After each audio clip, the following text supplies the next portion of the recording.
마트 장난감 코너 지나갈 때마다 긴장되시죠? 우리 아이가 또 장난감을 사달라면서 바닥에 드러 누워 버릴 수 있으니까요. 눈을 질끈 감고 발을 동동 구르면서 목이 터지도록 소리를 지르죠. 주변 사람들의 시선이 하나 둘 나와 아이를 쳐다봐요. 이 순간 여러분은 어떻게 하시겠어요? 소리를 지를까요? 그만해! 너 엄마가 이러면 안 된다고 했지? 아니면 조용히 앉아서 달랠까요? 엄마 말 잘 들어봐. 여기서 이러면 다른 사람한테 방해가 되잖아. 그것도 아니면 그냥 두고 도망칠까요? 아마 부모님마다 훈육 방식이 조금씩 다르실 겁니다. 근데 사실 이런 상황 엄청 특별한 게 아니잖아요. 부모님이시라면 마트에서, 식당에서, 학교 앞에서 비슷한 상황 한 번쯤은 겪으셨을 거예요. 근데 저는 오늘 여러분이 충격 받을 수도 있는 이야기를 드리려고 해요. 우리가 평소 아무렇지 않게 했던 훈육이 아이의 성장 기뇌에 독약이 된다는 사실이에요. 이건 제가 뇌피셜로 드리는 말씀이 아니에요. 하버드 의대가 경고한 내용이죠. 저도 설마 이게 아이에게 그렇게 해가 되는지 전혀 몰랐어요. 성인이 되어 ADHD와 아스퍼거 증후군을 알게 된 제가 나를 닮아 산만한 딸에게 수도 없이 독약을 주고 있었던 거죠. 그러다 어느 날 딸의 눈을 천천히 보고 알게 되었어요. 반항이 아니었던 거예요. 공포였죠. 그날 이후로 저는 제가 무심코 하던 훈육 방식을 완전히 바꿨답니다. 그 결과 딸아이는 스스로 발전하려는 의지를 갖게 되었고 스스로 공부하여 올해 특목고에 합격할 수 있었어요. 오늘 이 방법을 자세하게 알려드릴게요. 아이를 키우면서 부모님들이 무심코 하는데 역효과가 너무 심각한 훈육 세 가지예요. 알면 저처럼 바꿀 수 있습니다. 모르면 나도 모르게 계속해서 아이의 뇌를 망치는 행동을 반복하죠. 딱 3분만 집중해서 보세요. 아이가 스스로 자신의 몸과 마음을 건강하게 만들어가는 모습을 보게 되실 거예요. 본론에 들어가기 전에 딱 하나 먼저 기억해 주셔야 할 내용이 있어요. 아무리 좋은 방법이라도 이걸 모르면 아무 효과가 없기 때문이죠. 부모의 마음을 모르고 생떼 쓰는 아이들의 문제는 행동 그 자체가 아닌 경우가 많아요. 그 행동에 대한 부모님의 반응이 더 큰 문제를 만드는 경우가 훨씬 많거든요. 아이가 잘못한 게 맞아요. 근데 그 순간 우리가 어떻게 반응하느냐에 따라서 아이의 뇌는 완전히 다른 방향으로 학습해요. 좋은 방향으로 갈 수도 있고 더 나쁜 방향으로 굳어버릴 수도 있죠. 그 차이를 만드는 게 지금부터 말씀드릴 세 가지예요.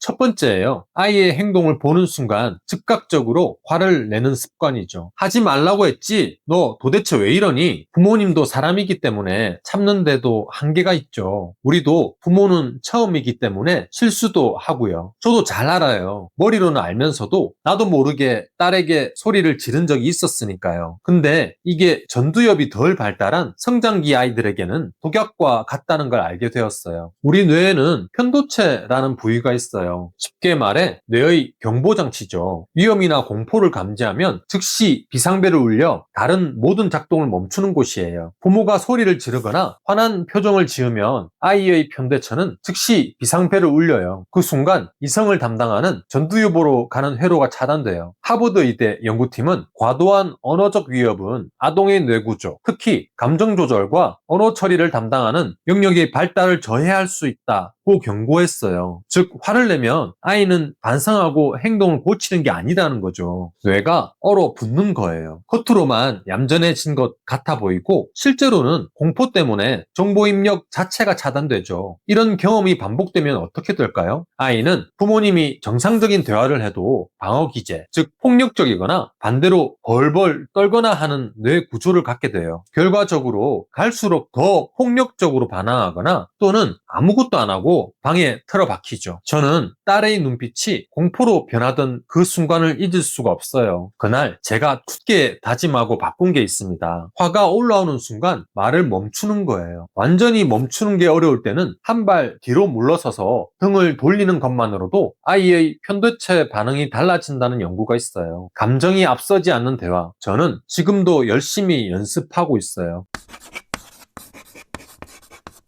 두 번째예요. 철민아, 여기서 뛰면 다른 사람한테 방해가 되고 다칠 수도 있으니까 얌전히 있어야 착한 어린이지. 여기서 안 뛰면 엄마가 너에게 장난감을 사줄게. 그렇지 않으면 너는 아무것도 가지지 못하고 엄마의 사랑도 받지 못할 거야. 그리고 이 말이 뭐가 잘못됐는지 아시겠어요? 아이를 위해 북받치는 감정을 추스르고 논리적으로 설명해 주시는 훌륭한 마음이죠. 근데 안타깝게도 성장기, 전두엽이 덜 발달한 아이들한테 긴 문장은 소음과 같아요. 왜냐하면 작업 기억력을 담당하는 뇌의 용량이 아직 작거든요. 작업 기억력, 워킹 메모리는 지금 해야 할 일을 머릿속에 잠깐 붙들고 있는 능력인데요. 포스트잇처럼 머릿속에 붙여두는 건데 아이들에 따라 이 포스트잇 접착력이 약한 경우가 있어요. 세계 최고의 권위자 러셀 바클리 박사님은 이렇게 말씀하셨어요. 산만한 아이에게 초 이상의 긴 설명은 무의미하다. 아이들은 시간의 흐름을 알지 못한다. 이걸 시간맹이라고 이름 붙이셨는데요. 긴 잔소리나 설명은 아이의 뇌 용량을 초과한다는 거죠. 아이는 철미나까지만 기억하고 뒤에 오는 중요한 말은 다 흘려보내게 돼요. 못 알아듣는 척을 한다고 어머님이 답답해 하시는 경우가 많은데요. 정말로 입력이 안 된 겁니다. 이걸 두고 엄마 말 무시할래? 라고 혼내면 아이는 억울한 마음을 가지게 됩니다. 제 딸도 그랬거든요. 저는 길게 설명해야지 아이가 이해할 거라 생각했었어요. 그런데 딸은 제 말이 끝나기도 전에 이미 머릿속이 꽉 찬 상태였던 거예요. 그걸 알고 나서 말하는 방법을 완전히 바꿨죠. 딸한테 하는 말을 무조건 한 문장으로 줄였어요. 잠깐 같이 걷자 또는 아빠 안아줘. 이게 끝이에요. 10분의 설교보다 이 한마디가 훨씬 더 효과 있었어요. 산만한 아이들에게 하는 말은 짧고 명확해야 해요. 행동 중심의 한 문장. 이것만 바꿔도 아이의 반응이 많이 달라질 거예요.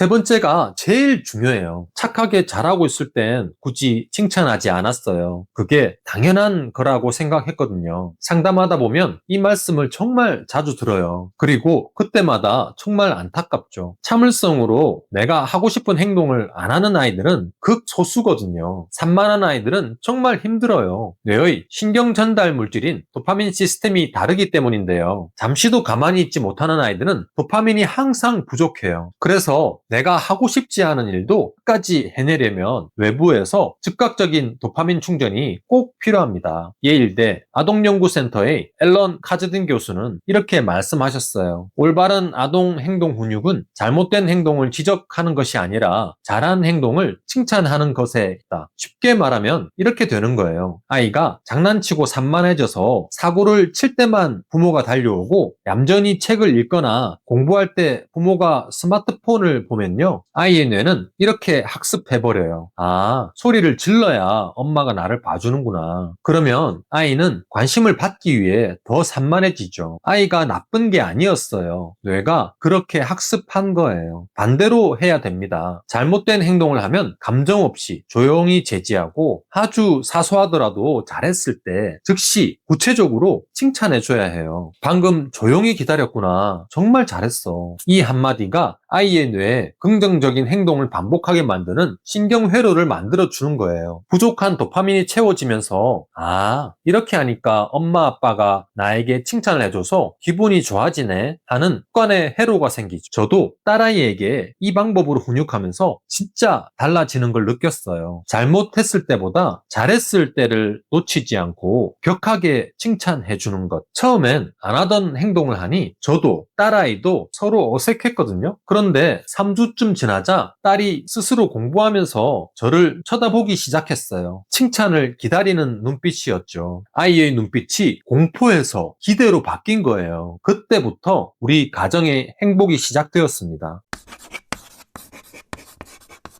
오늘 말씀드린 세 가지 정리해 드릴게요. 첫째, 화가 올라오면 말을 먼저 멈추세요. 아이의 편도체가 진정돼야 행동이 교정돼요. 둘째, 지침은 딱 한 문장으로 해주세요. 행동 중심으로 짧고 명확하게. 셋째, 잘할 때 즉시 구체적으로 많이 칭찬하세요. 못할 때 지적하는 것보다 100배 더 효과가 좋아요. 이 세 가지만 지켜도 아이가 나빠지는 걸 막고 조금씩 발전하는 모습을 보게 되실 거예요. 머리로는 알지만 실천이 어렵다는 거 누구보다 잘 압니다. 저 역시 열심히 연습 중이니까요. 처음부터 완벽하게 할 수 없어요. 어제보다 한 번이라도 덜 소리 지르는 것, 오늘 한 번만 더 칭찬해 주는 것, 이런 한 번이 쌓여서 아이의 뇌가 훌륭하게 변해요. 그런데 솔직하게 말씀드릴 게 있어요. 저 역시 아직도 실수해요. 피곤한 날 딸이 반복적으로 같은 행동을 할 때 저도 모르게 목소리가 커질 때가 있죠. 그럴 때마다 딸의 굳어버리는 눈빛을 보며 바로 아차 하더라고요. 아, 또 화냈구나. 그러면 바로 딸한테 이렇게 말해요. 아빠가 방금 너무 크게 말했지. 미안해. 처음에는 이 말이 너무 어색했어요. 부모가 아이한테 사과하는 게 맞나? 더 나쁘게 행동하지 않을까? 걱정됐거든요. 근데 이 한마디 이후에 딸이 저한테 보여준 변화가 있었어요. 딸도 실수한 다음에 저한테 와서 미안하다고 말하더라고요. 부모는 아이의 거울이다 라는 말이 있죠. 이게 그냥 속담이 아니었어요. 우리 뇌에는 거울 유련이라는 게 실제로 있더라고요. 세상에서 가장 가깝고 의지할 수 있는 부모를 보고 아이 뇌의 거울 유련이 강하게 반응하는 거죠. 제가 감정을 다스리는 모습을 보여주자 딸도 그걸 따라하기 시작했어요. 지금은 스스로 열심히 공부해서 경쟁률이 높은 특목고에 합격할 정도가 되었죠. 약 없이요. 뇌과학에 기반한 운동과 즉각적인 보상 구조가 딸의 뇌를 바꿨어요. 오늘 말씀드린 세 가지를 꼭 가정에서 실천해 보세요. 아이가 스스로 열심히 공부해서 부모님을 기쁘게 만들어 드릴 거예요. 오늘 말씀드린 세 가지 다 맞는 말인 건 아는데 실천이 너무 어렵다는 분도 있으실 거예요. 그분들께 한 가지 더 말씀드릴 내용이 있어요. 오늘 말씀드린 방법들은 불이 났을 때 끄는 방법이죠. 좋은 방법이지만 불씨가 남아있으면 다시 탈 수밖에 없어요. 아이의 뇌 속에 있는 근본적 뇌 시냅스를 바꿔야 하죠. 아이 스스로 나도 하면 되네 라는 생각이 들어야 부모님이 옆에서 잔소리하지 않아도 스스로 움직일 테니까요. 제 딸이 아빠 나도 하면 되네 하면서 스스로 책상에 앉던 날 저는 눈물이 났어요. 산만했던 딸을 스스로 공부하게 만든 미국 최신 뇌과학 방법 외부 마감 효과가 궁금하신 분들은 지금 이 영상을 봐주세요.